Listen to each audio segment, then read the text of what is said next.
Sometimes we make a WhatsApp audio call, and in between, if you want to mute that call, you can do that. That means if you want to talk to another person and you don't want the person on the WhatsApp audio call to hear you, you can mute the call. So you don't want to disconnect the call. Anyways, in this video we'll tell you about how to mute any WhatsApp audio call. For this, open the WhatsApp application.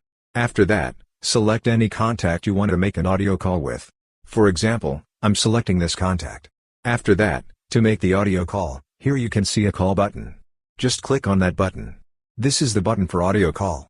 Now after attending that call, if you want to mute the call, what you need to do is, here you can see a button like this. Click on this button. Now it is turned on. You can see it's turned on.